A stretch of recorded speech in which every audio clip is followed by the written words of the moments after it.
Hi guys, so I'm reading Nothing Like the Movies by Lynn Painter.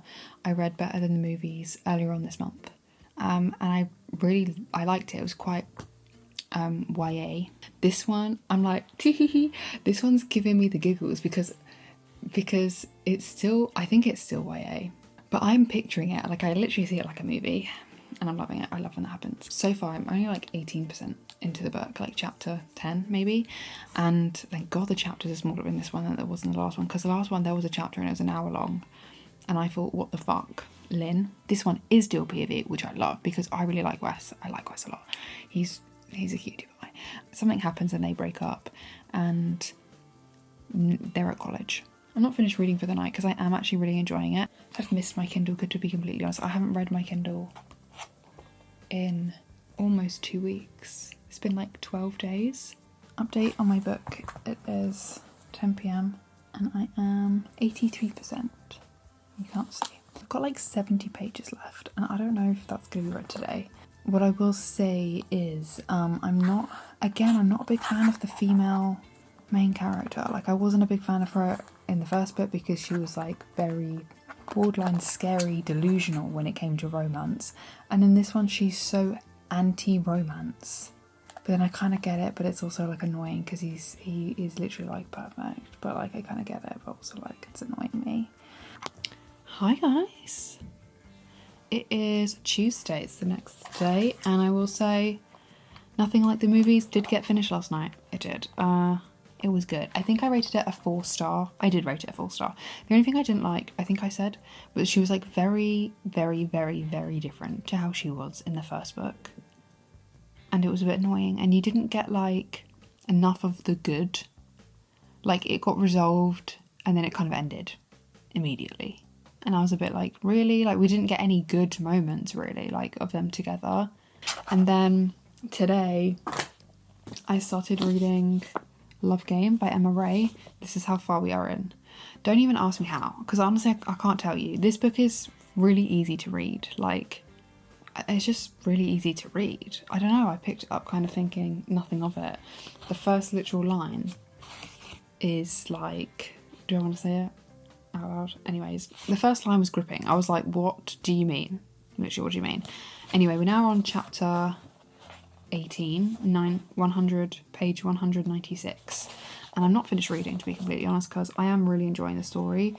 A lot of the characters morally, you know, not the best, but I'm not against it. Like, I'm not like, oh, you're disgusting. Like, you kind of understand it to an extent. Like, I don't know, I'm still rooting for the characters. I'm still like, come on, like, you can get through it, like, come on guys, please. Because I don't like the other characters. I don't really know what to say without, like, I can't really say anything that's going to ruin it, because I just feel like it is what you expect, kind of. But yeah, there's cheating involved. So, I don't know. I've not really read any books of cheating involved, I don't think. Or not like the main characters are cheating or have cheated. I don't think I have. Like, I'm trying to remember and I don't think I have. I'm not like disgusting because like people have cheated, but it is a book, like it's fictional. Like, I think in real life I feel like cheating's always wrong and it's always like the most cowardly thing you can do. But I also think like there are times where you can kind of understand and like see the reasoning more than other times. It's never black and white. It just is literally never black and white. And I used to think it was, but like, I don't know, I think I grew up. I would see things and think, why don't they leave? And then I'd think about it more and I'd be like, actually, I kind of get why they don't leave, you know? Sometimes morally grey in a book is exactly what you need. Would I say this is exactly what I need? No. But am I enjoying it? Yes, I am enjoying it. Is he attractive? Kind of, like, not from the picture on the front, but like, I don't know. Sometimes he does and says things and I'm like, oh my goodness, you can't say that. You cannot say that. Well, she's a famous tennis player and has got a great body, like, and she's technically single, so I don't know. Would I condone it in real life? No. But would I? Maybe. So I finished Love Game last night, which is nuts because I literally started it at lunchtime yesterday and I finished it at like 1 AM last night. So that's crazy. It was actually pretty good. I think I rated it 4-star. I just kept picking it up. I was just like, oh, I'm gonna read more. And I also never really noticed the chapters. Like usually, my lips are so dry. Usually I'll like feel like, oh, I wanna start reading now. And then I'll just be like, oh, I'll stop at the next chapter. And like, I would use chapters as like a milestone. But this time I was just like reading. I was just reading. I don't care. And then when it would get to a chapter, I was like, okay, I'll stop here for a bit then. But I wasn't like looking forward to the chapter ending. I really liked it. I mean, it does involve cheating and some people did not like that in the reviews. They were like, oh my God, disgusting. So, like, I don't know, it's a fictional story, it's people, so it's like, it's just a story. And then I was just started this, Only Santa's in the Building. It's a little novella by Alexis Daria. Yeah, this is just what I'm reading. It's like 60 pages long, like really short. And I don't know what I'm going to read next, if I'm going to read another book on the Kindle, if I'm going to read my next book, which is Happy Medium. Can I even see you do that? Tell them about your book. You can't really. What, tell them what's happening? Yeah. So what book are you reading? Mrs. Plansky's Revenge. It was not my choice. It was my friend is trying to get into reading, so he picked it, and I said we'd read it together, even though he's read like 20 pages, and I'm on like page 130. So he's taking pages. You're supposed to read a chapter. I know. A chapter a night. The point of like him reading it or us reading it at the same time. A woman, You like an old woman. need to tell the story, but without spoiling. Spoiling. Well, the plot. It's hard to do that because it literally says it on the blurb. Yeah. That's exactly. what I feel every time I describe a book. Well, it's I'm not like, a spoiler what the then, fuck is it? Because it's on the blurb. Right, but then it's like, oh, this bit happened now, and I'm 100 pages in, so I was like, oh, well, I know that's going to happen 100 pages in. Yeah, basically, it's about an old woman, and her husband died like a few years back, and she just like plays. She's like rich, like she's like a millionaire, and she just like plays tennis. A multi-millionaire. Yeah, she just like plays tennis all the time. Nice. Like my book. But then in the like the middle of the night, she gets a call from. It says it's from her grandson. So she answers it and he's like, I'm in jail, I need you to bail me out. And she's not suspicious, but she's like... She's not suspicious, because how much money did she send over without asking questions? She's not suspicious, she's noticing things that might mean it's not him, but she's like rationalising them, because she says, oh, he sounds different, he's always in jail, like he's nervous. And then, oh, an idiot! She's old. Okay. And then didn't ask any questions. he's like, I need 10 grand, so she gives him 10 grand, and he's like... And then her asset management company call her, and they're like, oh, why are you closing your account with us? And she's like, I'm not. And then and then they're like, oh, but you withdrew all your 7 million in like assets from us last night. And she was like, and then they meet with her. How do you go through that face? She was like home alone. And then she met with like the FBI, and they were like, oh, how did they get, if you just sent like 10 grand, like they started to realise that it wasn't her grandson, it was a scammer. Oh. From Romania. Only now. And then she's like, oh, how did they get all my money? I only sent 10 grand. Get him his password, stupid idiot. And they're like, oh, do you use the same password for everything? She was like, yeah. So she gave him the password and he used it. You're like a kid. Yes, I am. I'm nurturing my inner child. That part of your inner child needs to go. No, it doesn't. You can keep the rest. Just get rid of the like leaving your plates in your room and eating dinner in bed. That needs to go as well. And having like more than 4 cans of drink on my bedside table. Empty. Yeah. Why not just finish one and then? Because it gets flat by the time I'm almost finished. How long do you take? Cans stay fizzy for ages. No, because I have it all day because I don't drink it that quickly. When you drink it that quickly, that's when you're like Burpzilla. Not me though. That's nice. No, it isn't. That's literally the worst thing ever. Okay, I'm studying. Bye. What did I call you? Burp or what? Burp. You said burp extravaganza, but I thought you said burp bonanza. Burp bonanza. You said burp extravaganza. What does that even mean? It's like a little performance. It was. You're awful. You're so gassy. I'm just normal. No, you're not. Everyone That's not who drinks normal. fizzy drinks burps. Not to the extent that you do, and not as loudly. I do burp a lot, but it's a lot. It's like literally constant. It's impossible for someone to drink like a Sprite and not burp. Disagree, because I don't burp. Yeah, but you try not to burp. No, I don't try not You to just burp. said you drink slowly so you don't burp. But I just drink when I'm, like, thirsty. Just now. I'm talking to the You're camera. not, you're talking to me. Right, okay, stop talking back then. Shut up. God. Anyway, finish the book. And I don't know what to read next. I don't know, I just don't know. Hi guys. Adjusting. Hi guys, it is an hour later and I have officially finished this. I would say this is a 3.5 star. This was pretty good, to be completely honest. He is a dreamboat. The only thing I didn't like was that the epilogue was a week later. A week. A week. I was like, that's a bit much. That is a bit much. Everything else I loved. I think my next book is going to be this, because Elliot did say to read a physical copy. And this is the next physical copy on my TBR. So, I think it's going to be this. And I'm quite excited. This looks quite fun. Hi guys. Update time. This is how far we are into the book right now. It's the following day, obviously. But I did get halfway last night. I got to chapter 19, which is halfway through, page 196, which is pretty good, and we've already made a pretty big dent today, which is great news. I can honestly say this book has taken me by surprise. I'm laughing out loud. I'm enjoying it. I am enjoying it, that's for sure. I think it started off a bit like, not really sure if I'm gonna like this. I've only got like 70 pages left. I brought my next book in to start when I do finish this one, like later this evening, which is The Cheat Sheet by Sarah Adams. But there's like 300 pages. And on the last page it's got romance cheat sheet. And it's like a list of things for them to do, I guess. Did I tell you I finished the book? Fuck, I put it in my bookshelf. I don't even think I told you. Anyway, I finished the book. It was great. I think I gave it a 4 star. It was really sweet. It was really cute. Made me laugh. The ghost was really funny, to be honest. It was just making me laugh. And I thought actually like the moral of the story was actually quite sweet and it wasn't too like down your throat, you know. I have now just read the first chapter of The Cheat Sheet and I was like, huh, interesting. Because I was like, perhaps you're going to get more commentary from me on this one. So you can think, oh, I don't have that many opinions. I do. I do have opinions.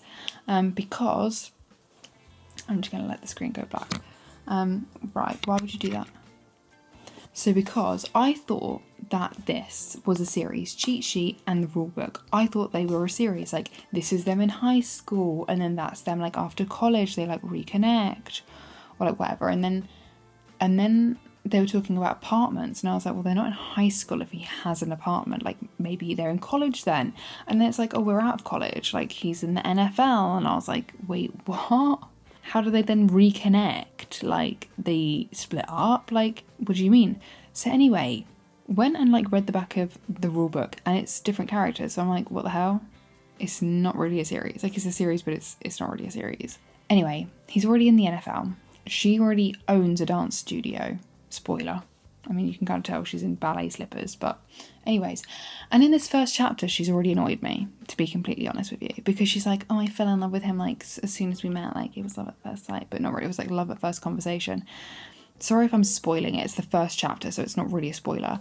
And then she walks into his massive apartment, and his girlfriend's there of a few months, so not long. And she's like squeaking like, oh, get out, oh my god, like, duh, like shocked that she's there, even though she's met her multiple times before. And then she calls her like a stalker and stuff, and calls her weird for like turning up to his apartment, because they're American, apartment with coffee and breakfast. And it's like 6 o'clock in the morning. Anyways, and she's like, oh, they have nothing to worry about because they have him in a way that I never will.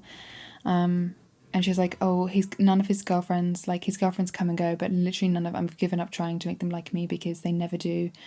And then also like, oh, if she like, I don't need to be a threat, but when you give him an ultimatum, me or them, like, he's very loyal to me. I'm just like, girl, are you fucking stupid? Like, are you actually stupid? And if the book continues this way, I do not think I'm gonna like it, because how dumb are you? How dumb are you? Oh, they don't like you? Oh yeah, I'm sure that has nothing to do with the fact that you get up at 6 o'clock in the morning, bring over breakfast and coffee, and you fucking love him. Yeah, no, yeah, and any girlfriend is going to be totally fucking fine with that. You know, whether they trust him or not, does not mean they trust you. Especially like, what do you mean? Oh, they never liked me. Yeah, I really wonder why. Really, I do. If I find out someone's crushing on my boyfriend and they're going out of their way to spend lots of time with him, weirdo. Obviously I'm not going to like you. Like, you work together? Okay, cool, like, you have to work together. But if you're, like, going out of your way, like, oh, like, I brought you this coffee and, like, I thought maybe you'd be hungry for this bagel. Girly pops, calm the fuck down. We're not going to be friends. No. I am a jealous person, though. Like, I'm not going to admit otherwise. I'm a jealous person. I get from her perspective, she has a crush on him. She's like, it's never going to happen. Like, but we're friends. We're good friends. Like, I value his friendship. So I'm not going to not be his friend just because he's got a girlfriend. I get that. But girly, I think you need to have a bit more understanding and empathy for the fact that you being around, you having feelings for him, you doing things like that is a massive red flag for a girlfriend. Whether or not you've been doing it for fucking years, okay? And if they're not comfortable with that, which they're clearly not, then they're not the right person for him, granted, especially if that's how he wants to continue living his life. But I think you also need to empathise that's not really normal. Yeah, no, it's not normal for you to be in love with your best friend, bring him breakfast and coffee at 6:30 in the morning, go on a run together every single day. Do you have zero common sense as to why they would feel threatened by your presence? Do you have zero common sense as to why they would be uncomfortable in the situation that you're in? But I've already had this, I think I've already said this before, but I just don't think boys and girls can be best friends without either one of them, one or the other, having more than just purely platonic feelings. Unless it is like, that it was like forced almost upon you. Like, I don't know how to explain it, but hopefully like it will make sense if I give an example. Like, your families are best friends, so you've been best friends literally since you were kids. You have literally had to endure each other's presence. You've had to be together like every single day your entire lives because your parents are best friends. You know, and then you really rely on each other, blah, blah, blah. And like, you've just seen each other as brother and sister your entire lives. Okay, chill. You know, or like your brother's best friend, like he was just around all the time, he just hanged around all the time and you grew fond of him, you know? But like, if a guy's coming up to you in a bar, if a girl's coming up to you in a bar, or DMs, or in school even, like if you are from completely different groups in school and they're coming up to you and they're like messaging you, they're not wanting to be your friend, sweetie. No, they're not. They might settle for friendship in the hopes of more someday. But I'm telling you, there's intent there. And like, you can debate it. You can debate it if you want to. Not that I don't think my mind could ever change on that, because I know men who have agreed that that is the case. And I also know women that have agreed that men do that. You know, I feel like it's more often a woman will be perhaps naive, more often, not all the time. A woman will be more naive to a man's intentions, or hopeful, shall we say, that he's a good guy, he just wants to be my friend. And then as soon as there's like a slither of a chance and they hint towards something, and it completely ruins the friendship. I know girls that have experienced that. I've experienced that. I mean, it didn't ruin the friendship, but then I kind of was like, oh, I can't. Now it's weird if I'm in a relationship knowing that you have those feelings, because then I feel like I'm taking advantage of that, and also just like not respecting my relationship with certain things that you say now, like that are jokes, but like maybe not entirely joking, you know? And I think sometimes it happens to men and they're like more naive or hopeful that it's a friendship that they want. Because some men are oblivious too, and the same thing happens. But I think women, when it's a woman who wants the man and the man is like a bit oblivious to begin with, a woman is so much more manipulative, right, about getting, generally, okay, this is generally speaking, about getting to the man like whispering things in his head, like, oh, she's crazy, like any bump in the road, she's crazy, like of course you can do that, like that wouldn't be a problem with me, like she's really overreacting, you know, sly. Whereas a man, as soon as there's an opening, it's just like some dumb joke, and then there's like a look of like, but I'm kind of serious, like gauging your response. I mean, some men can be very manipulative, don't get me wrong. I continue to be triggered and annoyed because literally the whole first page of the next chapter, she's thirsting over him, and then he kisses her on the cheek and she's like completely platonic, brotherly. Literally, what the fuck? What the fuck? Hi guys, so, update. Sorry for my squeaky chair. It's the next day, it's Friday, and I'm reading the cheat sheet, which I told you yesterday. We are like 70 pages in, on up to chapter 9. Obviously I updated you after I literally read the first chapter and I was like, I don't know if I'm gonna like this because she's already annoying me, and like, it's still annoying me a little bit. It has gotten better. Hi guys, update on the book. I'm like 50% through it now. I'm actually in the middle of a chapter, but like, who is this man? Who is this man? What the fuck? I thought the list at the back was like, to all the boys I loved before-esque list. No, because I didn't want to read it. Now I've read it. No, it's a win the girl list. And it is fucking fantastic. She just showed up at her flat and it's full of flowers. And he just surprised her at work. No, wait, sorry, okay. I don't need to spoil it for you, but that's what I'll say. I'm actually enjoying it right now. I mean, I'm only 50% through, which is not... I've not read a lot of them. Like 70-ish pages, maybe. Hi guys, just a quick update. Oh, I can see my munchies. We've got like 70 pages left. So we'll be like an hour, 45 minutes, 2 hours maybe reading. And I think my next book I'm going to do, this is my last on my physical TBR for the month, and it's this at 22nd, so I think I'm probably just going to do some Kindle reads. Guys, it's literally 8 PM and I've only just finished the book and it was literally 70 pages. I've just been distracted. But here it is. She's finished. How do I feel? I have rated it a 3.25 star. How do I feel? I feel like it was a cute, sweet book. I do. And if you like cute, sweet books, then you might like this. I don't know, I just kind of expected a bit more. Like, I love Sarah Adams' other books that I've read. This is the first book where I've actually felt like, oh, really? And you cannot write a book about a ripped millionaire NFL player and make it PG. Come on, Sarah, have some sense. I think she's stepping away from that now. Like, the books that she's released more recently are more like closed door romance, you know? So you're getting a bit of something. But yeah, it was good. Like, I didn't not enjoy it, but I wasn't like... For a bit in the middle there, I was reaching for it. But yeah, I definitely wasn't like, oh, I can't wait to pick up my book. I was like, I should probably pick up my book, you know? But yeah, I don't know what I'm going to read next, to be completely honest. Glad that's going on the shelf. I think maybe... it's definitely a Kindle read.